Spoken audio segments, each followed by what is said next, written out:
Assalamualaikum warahmatullahi wabarakatuh. Kembali lagi di channel Muhammad Fazul Hidayat. Gimana kabarnya teman-teman semuanya? Ya mungkin udah pada belajar semuanya ya, udah pada sehat. Nah, sebentar lagi mau ujian kali ya. Oke, kali ini kita akan bahas lagi dengan tryout yang ke part 6. Ya, kita lanjut aja teman-teman. Ini kayaknya soalnya agak mudah karena teman-teman mungkin udah belajar di materi-materi yang ada di bawah. Jadi ya kalau yang udah belajar banyak kayaknya ini soalnya easy ya. Oke, kita lanjut aja. Nomor 1. Jabatan fungsional penyuluh pertanian diatur dalam Permenpan A. Permentan nomor 35 tahun 2010. B. Permenpan nomor 1 tahun 2008. C. Permentan nomor 1 tahun 2020.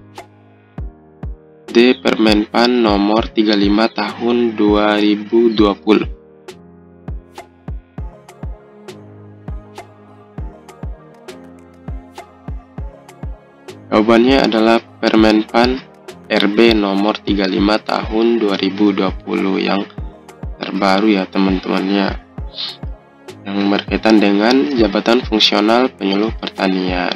Yang sebelumnya itu Permenpan RB nomor 2 tahun 2008. Oke, kita lanjut ke nomor 2. Nomor 2, tugas pokok jabatan fungsional penyuluh pertanian berdasarkan Permenpan RB nomor 35 tahun 2020 yaitu A. Perencanaan, pelaksanaan, dan evaluasi penyuluh pertanian. B. Perencanaan, penyuluhan, dan pengembangan penyuluhan pertanian. C. Penyuluhan, evaluasi, dan pengembangan metode penyuluh pertanian. D. Perencanaan, penyuluhan, dan evaluasi.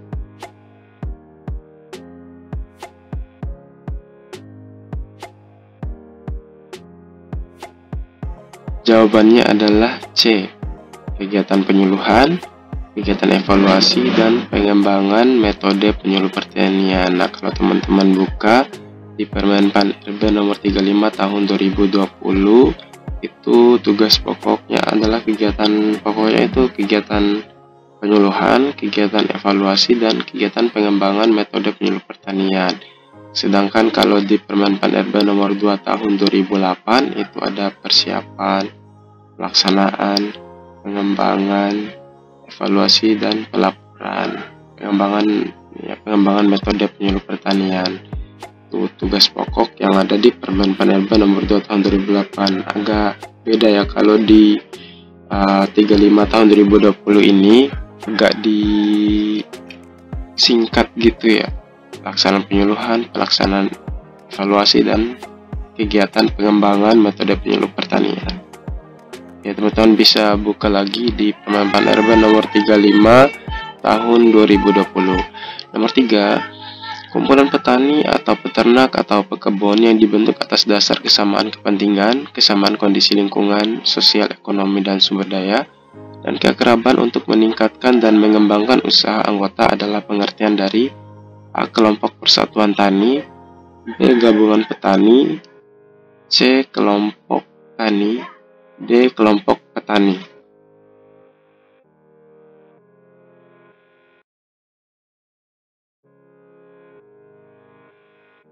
Jawabannya itu kelompok tani ya. Kalau ini kan teman-teman sudah belajar di bawah, diulang-ulang lagi saya bacanya di materi di bawah.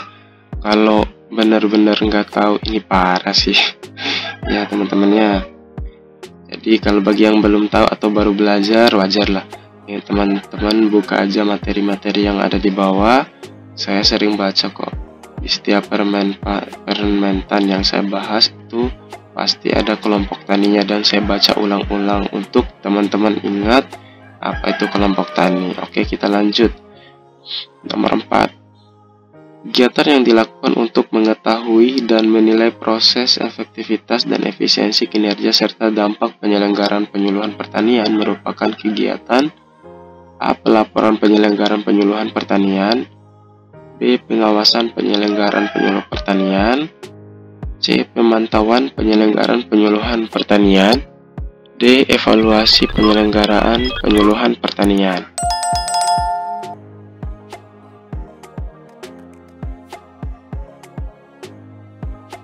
Jawabannya D. Evaluasi penyelenggaraan penyuluhan pertanian. Nah, kemarin aku udah bahas di evaluasi penyuluh pertanian. Di situ aku masukin definisi evaluasi penyelenggaraan penyuluh pertanian itu dari Permentan nomor 3 tahun 2018 tentang penyelenggaraan penyuluh pertanian. Jadi di sana ada babnya evaluasi ya, paling akhir itu di Permentan nomor 3 tahun 2018 itu. Nah, itu definisinya, kegiatan yang dilakukan untuk mengetahui dan menilai proses efektivitas dan efisiensi kinerja serta dampak penyelenggaraan penyuluh pertanian.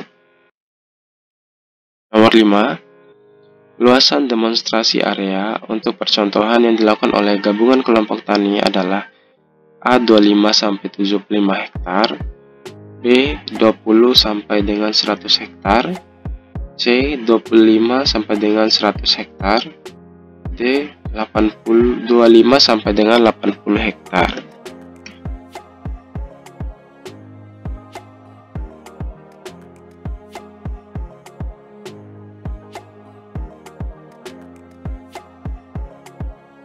Jawabannya C 25 sampai dengan 100 hektar, teman-temannya. Jadi demonstrasi secara luas areal itu berdasarkan luasnya itu ada 3 ya.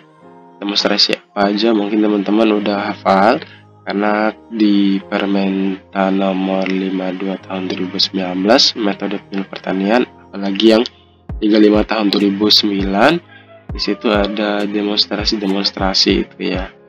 Bisa teman-teman lihat. Oke, kita lanjut. Nomor 6. Kondisi yang mempengaruhi keberhasilan usaha tani pelaku utama dan pelaku usaha berkaitan dengan ketersediaan prasarana dan sarana pendukung usaha tani merupakan pengertian dari A. Bantuan Al-Sintan, B. Program pertanian, C. Perilaku, D. Non-perilaku.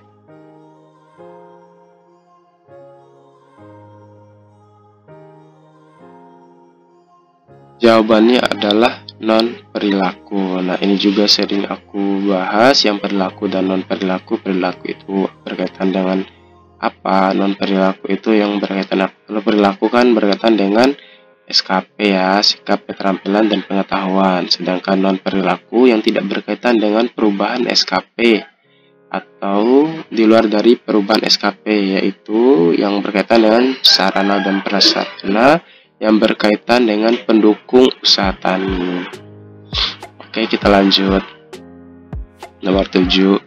Pelaksanaan penyuluhan pertanian mengacu pada A. Programa, materi, demonstrasi, B. Programa, materi, dan metode, C. Persiapan, programa, dan evaluasi, D. Persiapan, materi, dan metode.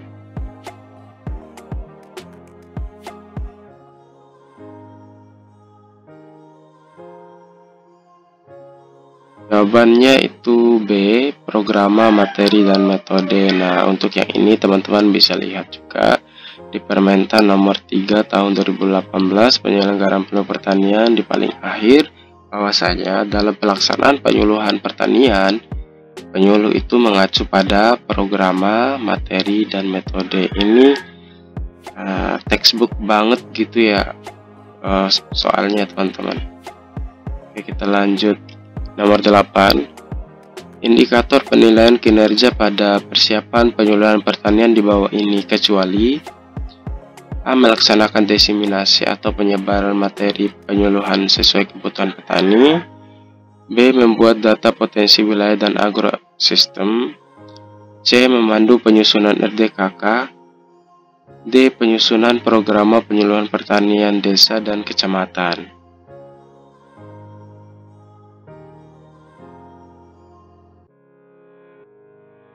Jawabannya adalah A. Melaksanakan diseminasi atau penyebaran materi penyuluhan sesuai kebutuhan petani. Ini yang kita bahas itu indikator penilaian kinerja pada item persiapannya ya. Sedangkan yang A ini masuk ke dalam item pelaksanaan penyuluhan pertanian, yaitu melaksanakan diseminasi atau penyebaran materi. Sedangkan ketiga di bawahnya itu masuk kepada item persiapan penyuluhan pertanian. Jadi jawabannya A ya, karena yang A masuk ke item pelaksanaan penyuluhan pertanian. Nomor 9. Tahapan penyusunan programa dilakukan dengan urutan yang benar adalah A. Perumusan keadaan, penetapan tujuan, penetapan masalah, penetapan rencana kegiatan, pengesahan programa. B. Perumusan keadaan, penetapan masalah, penetapan tujuan, penetapan rencana kegiatan, pengesahan programa. C. Identifikasi wilayah, rencana dan rencana programa tahun selanjutnya. D. Perumusan keadaan, penetapan rencana kegiatan, penetapan tujuan, penetapan masalah, pengesahan programa.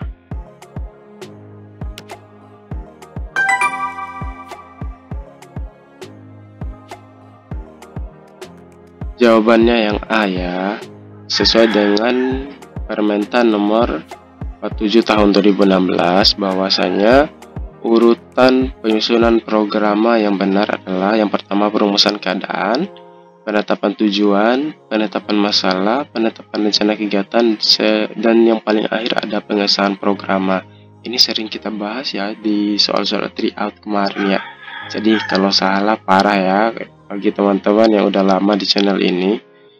Ya, bagi yang baru silakan dibuka yang di Permentan nomor 47 tahun 2016 ya. Bagi yang teman-teman yang udah lama, udah istilahnya veteran ya di soal ini ya, saya harap teman-teman bisa jawab yang ini, karena kalau program itu ya kita berbicara sesuatu hal yang harus dimiliki, yang harus diketahui oleh penyuluh pertanian, teman-teman. Oke, kita lanjut ke nomor 10 ya.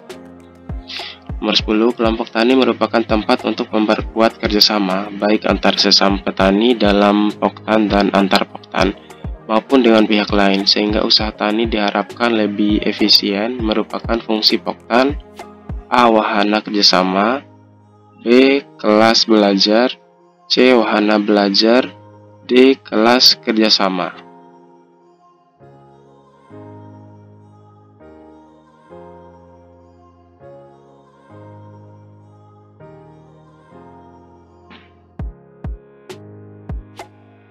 Jawabannya adalah A. Wahana kerjasama ya. Kalau teman-teman lihat, kalau fungsi poktan kemarin ada berapa? Ada 3 kan. Yang pertama apa? Kelas belajar. Yang kedua wahana kerjasama. Dan yang ketiga unit produksi ya teman-teman. Itu 3 fungsi poktan yang ada di Permentan berapa? 67 tahun 2016 ya teman-teman. Oke, teman-teman bisa lihat di situ ya. Oke, kita lanjut ke nomor 11. Pertemuan untuk memperagakan cara kerja suatu teknologi seperti cara pemupukan dan cara penggunaan perontok. Metode penyuluh pertanian apakah itu? A. Demonstrasi cara, B. Demonstrasi area, C. Demonstrasi hasil, D. Demonstrasi plot.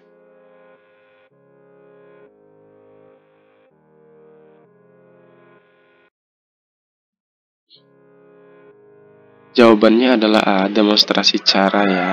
Di sini aja udah ada kata kuncinya, ke cara ya, cara kerja. Kalau memperagakan cara berarti dia masuk ke demonstrasi cara. Beda lagi ya kalau dia bilang memperagakan hasil kerja, berarti demonstrasi hasil, berarti itu ya teman-teman. Jadi ada kata kuncinya yang dimana itu kita menjadi acuan kita dalam pengambilan jawabannya. Oke, kita lanjut ke nomor 12. G. Doherty adalah A. Gerakan mendorong produksi daya saing dan ramah lingkungan hortikultura, B. Gerakan mendorong peningkatan produksi dan daya saing hortikultura, C. Gerakan mendorong peningkatan hasil produksi pertanian hortikultura, D. Gerakan menanam tanaman hortikultura yang ramah lingkungan.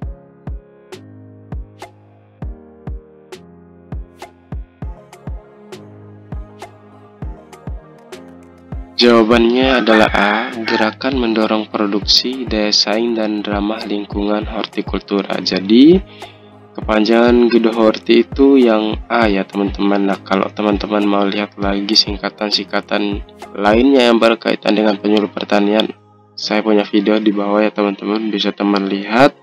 Dia itu di latihan soal kalau nggak salah ya. Dan di video sebelum ini ada juga yang komen video yang berkaitan dengan singkatan-singkatan bang yang mana katanya. Udah saya silingnya ya, karena memang susah ya ketemunya, karena saya bahasnya bukan materi dia, tapi lebih ke arah soal gitu ya. Oke, kita lanjut nomor 13. Lembaga yang ditumbuh kembangkan dari, oleh, dan untuk petani guna memperkuat dan memperjuangkan kepentingan petani merupakan pengertian dari A. Kelembagaan petani, B. Kelembagaan penyuluh pertanian pemerintah, C. Kelembagaan ekonomi petani, D. Kelembagaan penyuluhan swasta.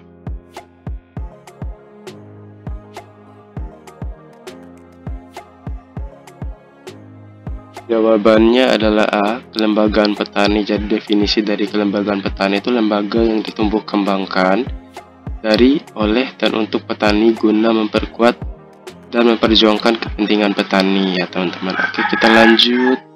Nomor 14.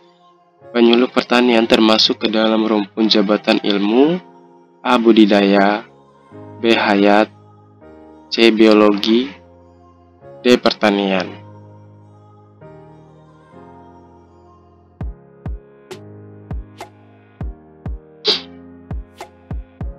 Jawabannya adalah B. Hayat ya. Ini bisa teman-teman lihat ada di Permenpan 35, Permenpan RB nomor 35 tahun 2020 atau Permenpan RB nomor 2 tahun 2008, bahwasanya penyuluh pertanian masuk ke dalam rumpun jabatan ilmu hayat teman-teman. Oke, kita lanjut.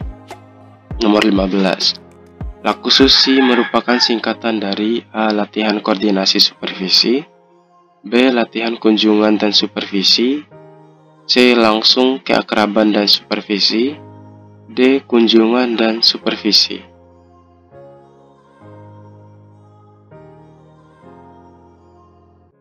Jawabannya itu B. Latihan kunjungan dan supervisi. Jadi singkatan lakususi itu ya teman-teman. Kita lanjut ke nomor 16. Kelembagaan penyuluhan desa atau kelurahan yang bersifat non-struktural yang dibentuk dan dikelola secara partisipatif oleh pelaku utama, baik perorangan maupun kelompok, merupakan pengertian dari A. Kelembagaan penyuluhan swasta, B. Kelembagaan penyuluhan swadaya, C. Kelembagaan petani, D. Kelembagaan ekonomi petani.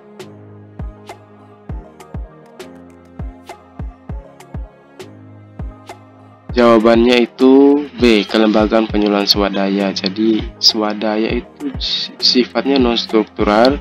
Kalau bersifat partisipatif oleh pelaku utama itu masuknya kelembagaan penyuluhan swadaya teman-teman.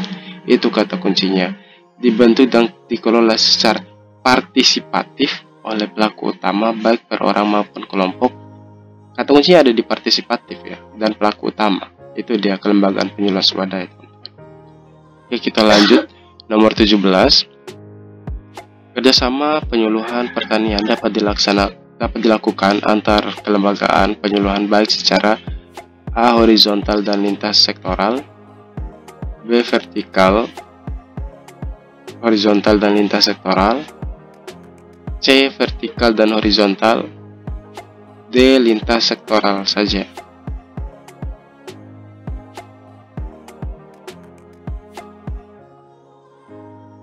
Jawabannya B ya teman-teman, secara vertikal, horizontal, dan lintas sektoral. Ini bisa teman-teman lihat di Permentan nomor 3 tahun 2018 tentang penyelenggaraan penyuluh pertanian ya teman-teman ya. Oke, kita lanjut ke nomor 18. Metode penyuluhan pertanian yang dibuat berdasarkan kombinasi indah penerima di bawah ini kecuali A. Pemutaran video, B. Demonstrasi cara, C. Pemutaran film, D. Poster.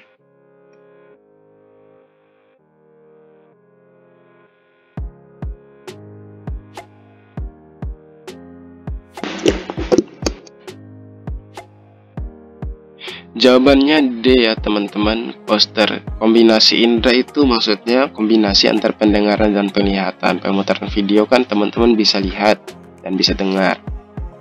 Pemutaran film juga bisa kita dengar dan bisa kita lihat. Demonstrasi cara juga teman-teman, dia menggabungkan antara pendengaran dan penglihatan. Sedangkan poster itu hanya menggunakan penglihatan toh. Jadi yang kecuali itu ya yang poster atau yang D teman-teman ya. Oke, kita lanjut ke nomor 19. Hal-hal yang harus diperhatikan dalam merumuskan tujuan adalah SMART. SMART adalah A. Spatial, Measurable, Addiction, Realistic Time Frame. B. Specific, Measurable, Actionary, Realistic Time Frame. C. Specific, Memorable, Actionary, Realistic Time Frame. D. Specific, Measurable, Addiction, Realistic Time Frame.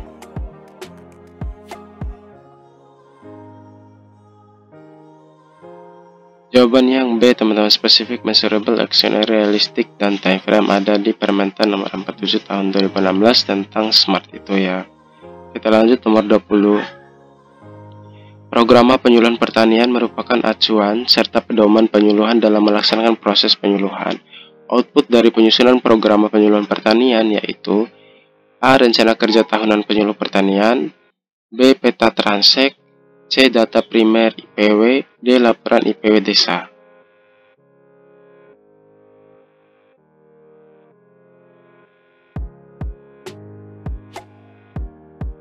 Jawabannya A ya teman-teman. Rencana kerja tahunan penyuluh pertanian setelah melakukan IPW kan menjadi acuannya programa setelah dibuat menghasilkan rencana kerja tahunan penyuluh pertanian ya teman-teman. Oke, kita lanjut nomor 21.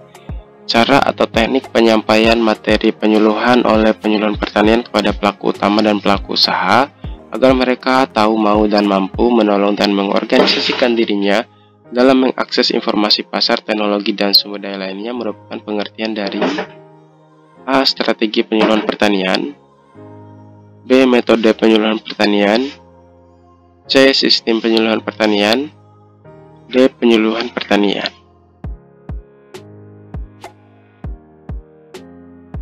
Jawabannya yang B teman-teman ya, metode penyuluhan pertanian. Jadi kalau dia bilang cara atau teknik penyampaian materi itu sudah masuk ke area metode penyuluhan pertanian teman-teman ya.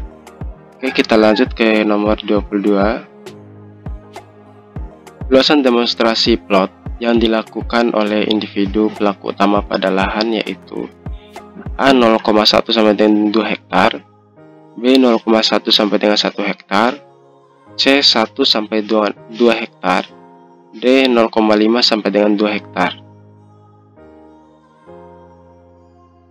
Jawabannya itu 0,1 sampai dengan 1 hektar teman-teman untuk luasan demonstrasi plot atau pelaku utama yang melakukan percontohan di lahannya.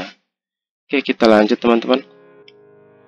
Aktivitas yang termasuk metode penyuluhan yang bertujuan pengembangan kerukunan dengan masyarakat adalah A. Temu usaha, B. Demonstrasi, C. Temu lapang, D. Temu paripurna.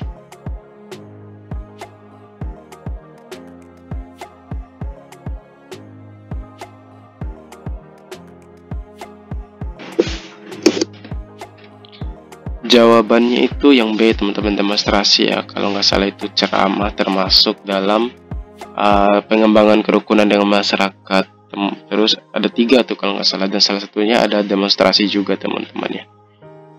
Itu ada di Permentar nomor 52 tahun 2009 tentang metode penyuluh pertanian ya.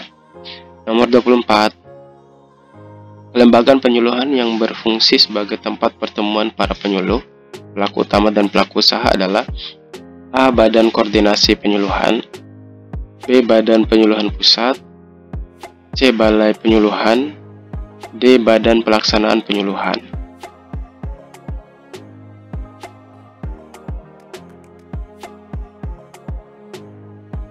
Jawabannya itu C ya teman-teman, Balai Penyuluhan. Nah, Balai Penyuluhan Pertanian itu adalah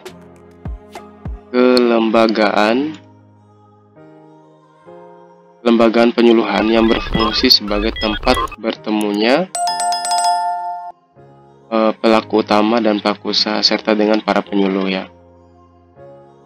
Nomor 25, jadwal kegiatan yang disusun oleh penyuluh berdasarkan program penyuluhan setempat yang dilengkapi dengan hal-hal yang dianggap perlu untuk berinteraksi dengan pelaku utama dan pelaku usaha merupakan pengertian dari A. Jadwal kegiatan tahunan penyuluh, B. Rencana kerja tahunan penyuluh, C. Jadwal kerja tahunan penyuluh, D. Rencana pelaksanaan penyuluhan.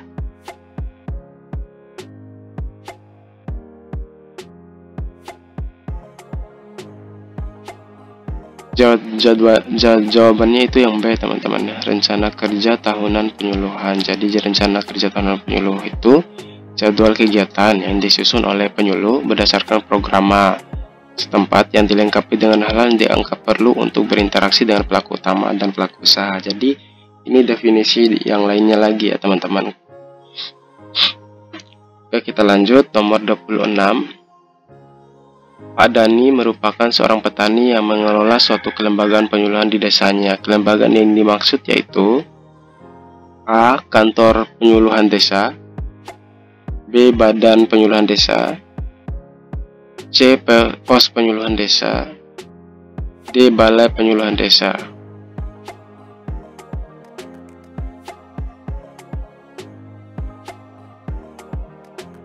Jawabannya itu C teman-teman ya, pos penyuluhan desa ya teman-teman. Oke, kita lanjut ke nomor 27 ya. Uji coba teknologi yang dilakukan oleh pelaku utama untuk meyakinkan keunggulan teknologi anjuran dibandingkan teknologi yang pernah diterapkan sebelum diterapkan atau dianjurkan kepada pelaku utama lainnya merupakan metode penyuluhan. A. Anjuran, B. Kaji terap, C. Pameran, D. Demonstrator.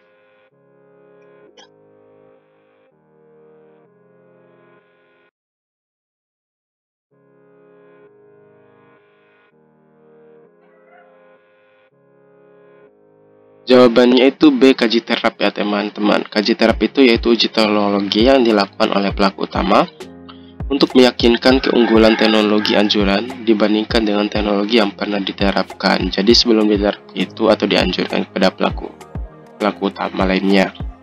Jadi itu kaji terap ya teman-teman, uji teknologi.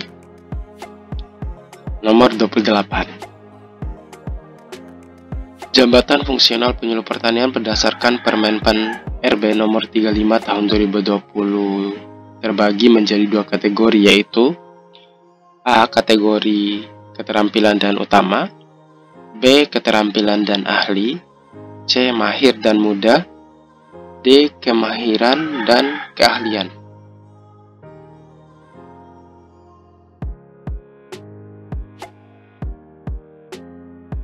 Jawabannya itu B ya, keterampilan dan keahlian. Jadi kalau teman-teman lihat di Permentan nomor 35 tahun 2020 itu kategorinya itu keterampilan dan keahlian. Cuma bedanya yang di Permenpan RB nomor 2 tahun 2008 itu ya ahli sama terampil aja, nggak ada keke-nya gitu. Kalau di nomor 35 tahun 2020 ada ke keterampilan dan keahlian. Cuma tambah itu doang. Bedanya ada antara Permenpan nomor 2 dengan Permenpan nomor 35 ya teman-teman. Yang nomor 2008 dan nomor 2020. Oke, kita lanjut ke nomor 29. Kegiatan peninjauan oleh sekelompok pelaku utama untuk melihat dan mempelajari keberhasilan penerapan teknologi usaha tani di satu atau beberapa tempat. Pernyataan tersebut merupakan pengertian dari A. Wisata karya, B. Karya wisata, C. Wisata kerja, D. Widya wisata.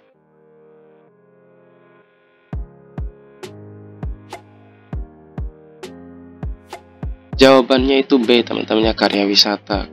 Nah kalau teman-teman itu lihat dulu ya, kelompok tani ini jalan-jalannya itu ngapain gitu ya.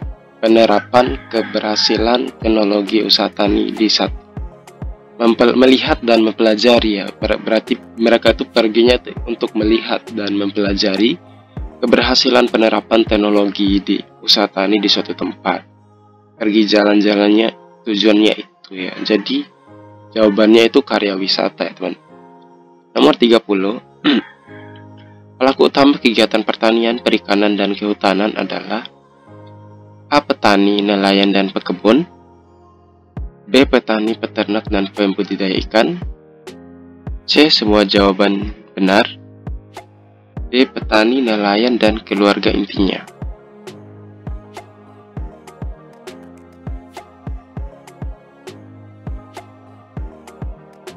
Jawabannya yang C teman-teman ya. Kalau teman-teman mau lihat jawabannya yang lengkap ada di Undang-Undang Nomor 16 Tahun 2006 ya.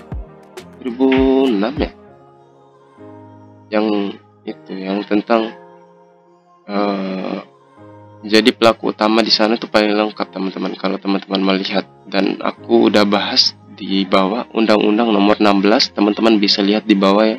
Bagi yang belum dilihat dulu di sana teman-teman, karena ya lumayan sih di sana ya. Jadi terima kasih banyak buat teman-teman yang udah support channel ini, yang udah dukung, yang udah komen, yang udah kasih masukan dan lain sebagainya. Saya ucapin terima kasih, dan saya berdoa dan bagi teman-teman yang ujian hari ini semoga dilancarkan.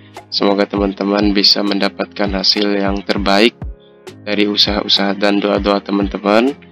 Semoga tahun ini adalah tahun rezekinya teman-teman. Amin.